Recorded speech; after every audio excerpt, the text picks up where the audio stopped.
So you know all the specs of this phone already, the Xiaomi Mi 10 Pro. I just want to talk about my experience of using this phone over the last month and also comparing it to so many different types of phones, including the iPhone and the S20 Ultra. How does it stack up against them?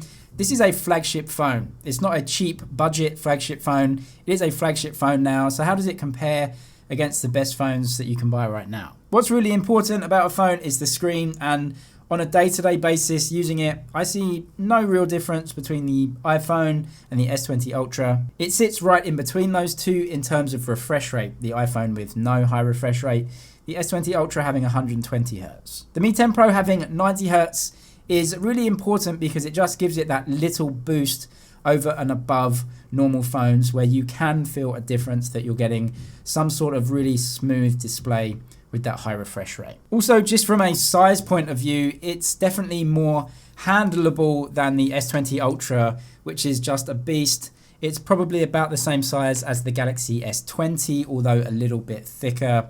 There's not really too much difference in it. So I said in my initial review of the product that Xiaomi had really stepped up the audio. And honestly, compared to pretty much every other phone, it is one of the best phones for audio, which you could never ever have said that about a Xiaomi product before. They went from bad audio to one of the best audios in a generation. It's the second speaker, not an earpiece speaker, but a true dedicated secondary speaker box. Just changes the phone completely. It's important if you follow the story of Xiaomi because up until last year, they had real weak spots and audio was definitely one, and now it just isn't. And that just brings it up to the level playing field with flagship phones. Battery life is a pretty big non-issue for me. I've never ever charged this throughout the day. It's always lasted a day or more. And I usually use this taking 4K video and taking lots of photos, so there shouldn't be any problems. It really only gets beaten out by a few phones in the BBK family, so Oppo and Realme offer quicker, faster charging. And yes, I would say those phones definitely smash every other phone in terms of fast charging. But honestly, it's just quick enough that I don't even think about the charging on this phone. For me, the back cameras on this phone definitely punch above their weight for photo and video and are really impressive for any phone. Yes, it does have a 108 megapixel image sensor, but the normal photos are 27 megapixels. That is actually way more megapixels than most other camera phones, so you should get sharper images overall, but dynamic range may suffer a little bit in comparison to other phones that have sensors with bigger pixels.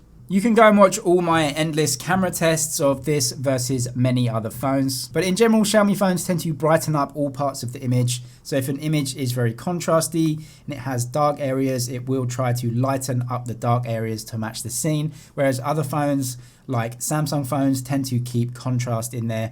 All of this comes down to personal preference, which you like. But this can also be edited pretty easily after you take the photo. You can go into the options in the Xiaomi camera app and change a lot of the exposure and colors anyway. I also think video holds up really, really well against other Android phones. Even the S20 Ultra, I think video looks very good. And also Xiaomi do a great job of stabilizing that footage. You've got OIS on that main camera lens at the back. Overall, for the price, again, it definitely punches above its weight.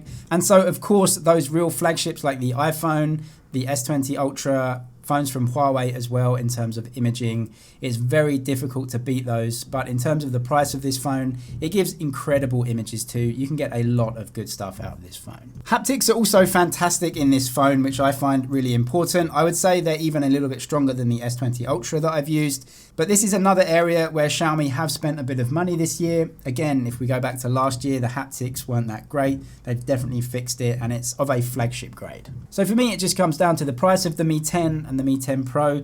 The Mi 10 Pro just adds these zoom cameras at the back, but the Mi 10 is a very similar phone all around. It's a definite flagship phone, no doubt, because all the little things, the speakers, the screen, the haptics, and the cameras are all of a flagship grade and can be compared with those phones, even though it does come at a slightly cheaper price than those. Subscribe for all the latest tech news and videos. That's it for now, but I'll see you in the next one.